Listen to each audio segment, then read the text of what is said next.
¿Qué tal? Bienvenidos una vez más. A ver, en otras ocasiones ya hemos hablado bastante sobre la teoría del delito, hemos visto las formas de participación, los delitos dolosos, los culposos. Bueno, hoy vamos a meternos de lleno en un tema fascinante, el iter criminis. ¿Qué es eso? Es literalmente el camino del delito. Vamos a seguir ese viaje, desde que algo es apenas una idea en la cabeza hasta que se convierte en un hecho.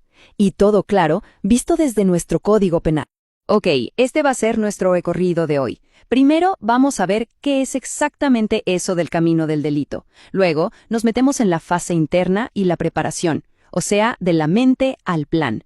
De ahí pasamos a la ejecución, que es el punto de no retorno. Después, ¿qué pasa si el plan falla? Veremos el intento o la tentativa. Y cerramos con el final del camino, los distintos resultados y sus consecuencias. Bueno, arranquemos entonces por lo básico, por el principio de todo. ¿A qué nos referimos cuando hablamos de iter criminis? Miren, la expresión viene del latín y no puede ser más clara. El camino del delito. Es todo el proceso, toda la secuencia que se da desde que a alguien se le ocurre cometer un delito hasta que finalmente lo consuma. Es todo ese trayecto. Imagínense este camino como un viaje, ¿ok? Con paradas bien definidas. La primera parada es la fase interna. Todo nace en la mente, como una idea. De ahí, si la cosa sigue, pasamos a la fase externa, que tiene dos momentos, la preparación y luego la ejecución. Y la última parada, el destino final, es la consumación, el resultado. Y aquí es donde se pone interesante, porque surge una pregunta clave. ¿En qué momento exacto un simple pensamiento se convierte en algo que al derecho penal le interesa? ¿Dónde está esa línea? Vamos a ver cómo la ley maneja esto de pasar de la mente al plano. Y la respuesta, en principio, es bastante clara. La fase interna, o sea, la idea, la deliberación, eso no es punible. Pensar en hacer algo malo no es un delito. ¿Por qué? Porque la ley no castiga pensamientos.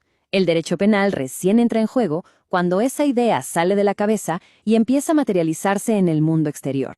Y justo aquí, en el artículo 17 de nuestro Código Penal, encontramos los primeros actos que sí pueden ser castigados. Habla de dos figuras, la conspiración y la proposición. Ojo porque aquí ya no estamos hablando de un simple pensamiento individual. Aquí la idea ya se compartió, ya empezó a tomar forma. La diferencia es sutil pero súper importante. A ver, la conspiración es cuando dos o más personas se ponen de acuerdo. Se juntan y dicen, ok, vamos a cometer este delito y lo vamos a hacer. Es un pacto. En cambio, en la proposición, la cosa es de uno a otro. Alguien que ya decidió cometer un delito le dice a otra persona, che, ¿te sumas? Es una invitación. Pero mucho ojo con esto, no es que cualquier plan sea punible. El mismo artículo 17 lo aclara. La conspiración y la proposición solo se castigan en los casos que la ley dice expresamente. Si la ley no lo especifica para un delito en particular, entonces esos actos de preparación no se pueden castigar. Es una regla de oro.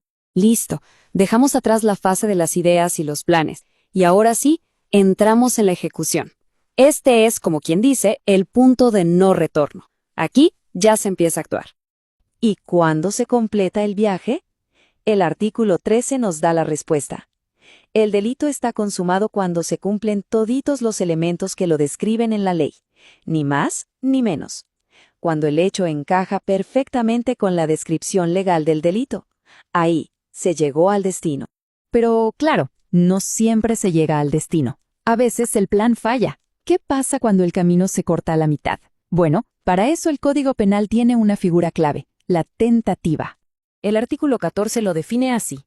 Hay tentativa cuando alguien empieza a ejecutar el delito. Tiene toda la intención, pero algo pasa. Algo externo, algo que no depende de esa persona, lo frena, y el delito no se consuma. El ejemplo clásico. Alguien está a punto de forzar una puerta y justo llega la policía. La intención estaba, la acción empezó, pero un factor externo lo impidió. Entonces, para que podamos hablar de tentativa, tienen que darse estas 4 cosas sí o sí. Primero, la intención clara de cometer el delito. Segundo, que se haya empezado a ejecutar. Tercero, que los actos que se usaron fueran los correctos para cometerlo. Y cuarto, el elemento clave, que no se consume por algo ajeno a la voluntad del autor. Y luego tenemos una figura bastante curiosa que contempla el código, la tentativa imposible. ¿Qué es esto? Es cuando, desde el principio, era, imposible cometer el delito.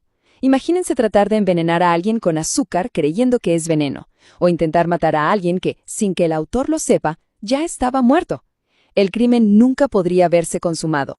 Muy bien, estamos llegando ya al final de nuestro recorrido. Ahora toca ver los distintos desenlaces de este camino y, lo más importante, qué consecuencias trae cada uno. Porque como vamos a ver, no es lo mismo que el plan falle por una cosa o por otra. Aquí entra una figura importantísima, el desistimiento. ¿Recuerdan que en la tentativa el delito se frustraba por algo externo? Bueno, en el desistimiento es todo lo contrario. Es la propia persona la que, habiendo empezado, decide parar. Voluntariamente. Se arrepiente y abandona el plan. Es como si dijera, ¿sabes qué? Mejor no. Y se va. Este cuadro lo resume todo perfectamente. Veamos. Si el delito se consuma, ya sabemos, pena completa. Si queda en tentativa porque algo externo lo frenó, la pena se rebaja. En la tentativa imposible, que vimos que era irrealizable, no hay pena como tal, sino que se aplican medidas de seguridad. Y finalmente, en el desistimiento, como la persona paró por su cuenta, la ley lo premia, por así decirlo, y solo le aplica pena por los actos que ya había cometido, si es que esos actos ya eran un delito en sí mismos. Entonces, queda clarísimo que hay una escala, una jerarquía de sanciones. El autor del delito consumado se lleva la pena completa, como lo dice el artículo 62. Pero fíjense qué interesante. Para el autor de tentativa, el artículo 63 dice que la pena se rebaja en una tercera parte.